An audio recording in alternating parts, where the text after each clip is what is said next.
ಪ್ರಿಯ ಪ್ರಿಯ ವಿದ್ಯಾರ್ಥಿಗಳೇ, ಈಗಾಗಲೇ ನಾನು ಕೆಮಿಸ್ಟ್ರಿ ಪ್ರಾಕ್ಟಿಕಲ್ ಎಕ್ಸಾಮ್ ಕುರಿತು ಒಂದು ವಿಡಿಯೋನ ಮಾಡಿದ್ದೇನೆ. ಅದಕ್ಕೆ ತಾವೆಲ್ಲರೂ ಒಳ್ಳೆ ಸ್ಪಂದನೆ ನೀಡಿದ್ದೀರಿ, ಒಳ್ಳೆ ರೆಸ್ಪಾನ್ಸ್ ಅನ್ನು ಕೊಟ್ಟಿದ್ದೀರಿ. ಅದಕ್ಕೆ ತಮ್ಮೆಲ್ಲರಿಗೂ ಧನ್ಯವಾದಗಳು.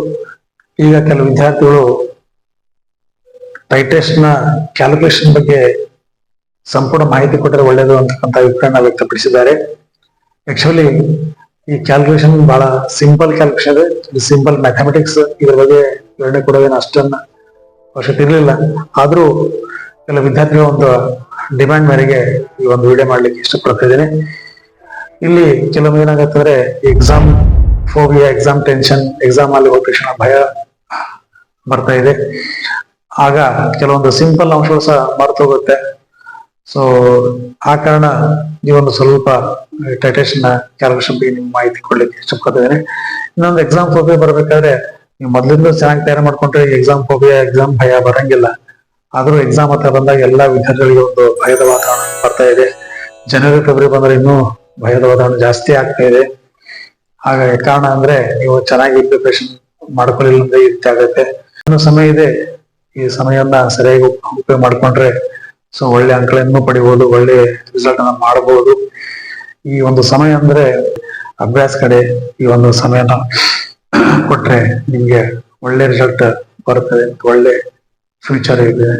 ಮತ್ತೆ ಈಗ ಟೈಟೇಷನ್ ನಲ್ಲಿ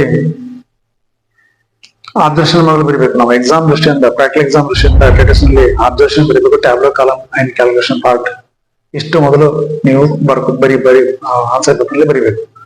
so first you write the observation. Observation 5 point ಇದೆ, 5 ಪಾಯಿಂಟ್ ಅನ್ನ ಬರೀತೀರಿ. ಬರೆದ್ಮೇಲೆ ಟ್ಯಾಬ್ಲೆಟ್ ಕಾಲಮ್ ಅನ್ನ ಡ್ರಾ ಮಾಡ್ತೀರಿ. ಈ ರೀತಿ ಟ್ಯಾಬ್ಲೆಟ್ ಕಾಲಮ್ ಅನ್ನ ಡ್ರಾ ಮಾಡ್ತೀರಿ. ಟ್ಯಾಬ್ಲೆಟ್ ಕಾಲಮ್ ಡ್ರಾ ಮಾಡಿದ್ಮೇಲೆ ನೀವು ಕ್ಯಾಲ್ಕುಲೇಷನ್ ಪಾರ್ಟ್ ಸಹ ಬರೀತೀರಿ.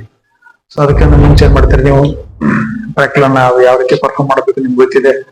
ಸೊ ನೀವು ಬ್ಯೂರೆಟ್ ಅನ್ನ ತಗೊಂಡು ಬ್ಯೂರೆಟ್ ಅಲ್ಲಿ ಕೇಮನ್ ಫಿಲ್ ಮಾಡ್ತೀರಿ ಅಂಡ್ ಅದನ್ನ ಫಿಕ್ಸ್ ಮಾಡ್ತೀರಿ. ನಂತರ ಕೊಂಡ್ಲ್ ಪಾಸ್ ತೆಗೆದುಕೊಂಡು ಅಲ್ಲಿ 0.1 FS ಅನ್ನ ಡ್ರಾ ಮಾಡಿ, ಆನಂತರ ಅದಕ್ಕೊಂದು ಟೆಸ್ಟ್ ಡೈರೆಕ್ಟ್ ಟೆಸ್ಟ್ ಆಡ್ ಮಾಡಿ, ಅದಕ್ಕೆ ನೀವು ಡ್ರಾಪ್ ಟೈಟೇಷನ್ ಮಾಡ್ತಾ ಹೋಗ್ತೀವಿ.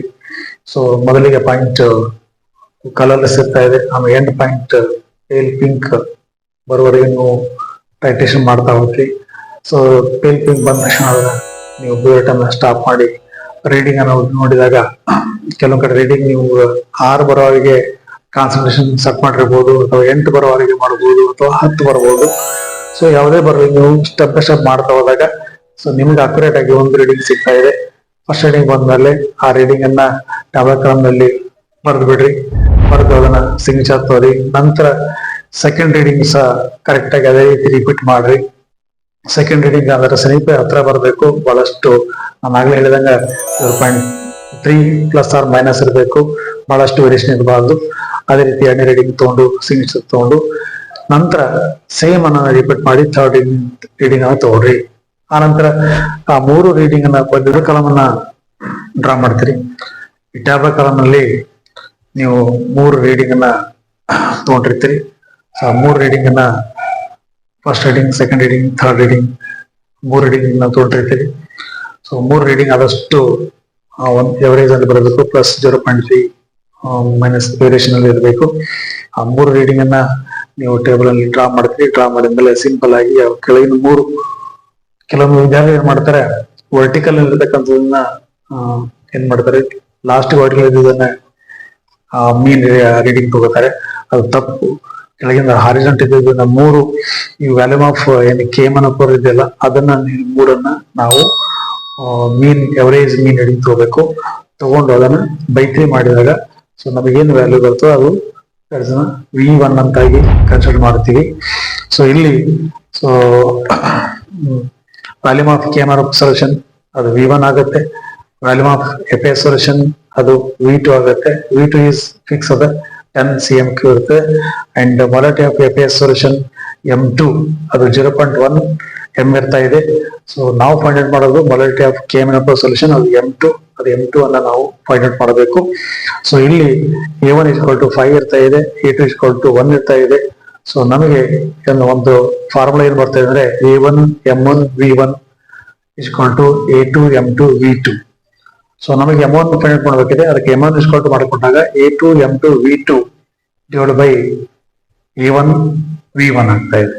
ಸೊ ಇಲ್ಲಿ A2 ವ್ಯಾಲ್ಯೂ 1 ಇದೆ ಅಂಡ್ M2 ವ್ಯಾಲ್ಯೂ 0.1 ಇದೆ ಅಂಡ್ V2 ವ್ಯಾಲ್ಯೂ 10 ಇದೆ. ನಂತರ A1 ನಂತರ V1 ವ್ಯಾಲ್ಯೂ ನಾವು ಮಾಡಿದ್ವಿ ಈಗ ತೋರಿದ್ದು 10.13. ಸೊ ಇದನ್ನ ನಾವು ಸಿಂಪಲ್ ಕ್ಯಾಲ್ಕುಲೇಷನ್ ಮಾಡಿದಾಗ ವಿ ಆರ್ ಗೆಟಿಂಗ್ 0.0197 ಎಂ ಬರ್ತಾ ಇದೆ. ಸೊ ಅದನ್ನ ರಿಸಲ್ಟ್ ಬರೆದು ಕರೆಕ್ಟ್ ಆಗಿ ತೋರಿಸಿದ್ರೆ ಸೊ ನಮಗೆ 10 ಅಂಕ ಬರ್ತಾ ಇದೆ. ಸೊ ನಾನು ಇಲ್ಲಿ ಎಕ್ಸಾಂಪಲ್ ಆಗಿ ತೋರಿದ್ದು 10.1 cc ಫಸ್ಟ್ ರೀಡಿಂಗ್ ತೋಡಿದ್ದೀನಿ, ಸೆಕೆಂಡ್ ರೀಡಿಂಗ್ 10.2 ಅಂತ ತೋರಿದ್ದೇನೆ, ಥರ್ಡ್ ರೀಡಿಂಗ್ 10.1 ಅಂತ ತೋರಿದ್ದೆ.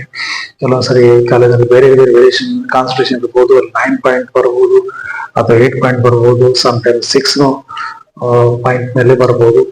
ಸೊ ಯಾವುದೇ ಬರಲಿ ನೀವು ಕರೆಕ್ಟ್ ಆಗಿ ಅಕ್ಯುರೇಟ್ ಆಗಿ ನೀವು ಟೈಟ್ರೇಷನ್ ಮಾಡಿದಾದ್ರೆ ಸೊ ಯಾವುದೇ ಒಂದು ಡ್ರಾಪ್ ಅನ್ನ ವೇಸ್ಟ್ ಮಾಡದೆ ಕರೆಕ್ಟ್ ಆಗಿ ಸೊ ಅದನ್ನ ಕೊನೆಗಲ್ ಕ್ಲಾಸ್ ಅಲ್ಲೇ ಬಿಡುವಾಗಿ ನೀವು ಸ್ಟೆಪ್ ಬೈ ಸ್ಟೆಪ್ ಟೈಟ್ರೇಷನ್ ಮಾಡಿದಾಗ ಇನ್ ಅಕ್ಯುರೇಸ್ ಆಗಿ ನಿಮಗೆ ರೀಡಿಂಗ್ ಬರ್ತಾ ಇದೆ. ಸೊ ನೀವು ಈ ರೀತಿ ಸಿಂಪಲ್ ಕ್ಯಾಲ್ಕುಲೇಷನ್ ಮಾಡಿ ಸೊ ಇಲ್ಲಿ 10 ಅಂಕನ ಪಡಿಬಹುದು. ಸೊ ಆದಷ್ಟು ಎಲ್ಲರೂ ಒಳ್ಳೆದ ಆಗ್ಲಿ, ಒಳ್ಳೆ ಸ್ಕೋರ್ ಮಾಡ್ರಿ ಅಂತ ವಿಡಿಯೋ ಮುಗಿಸ್ತಾ ಇದ್ದೀನಿ.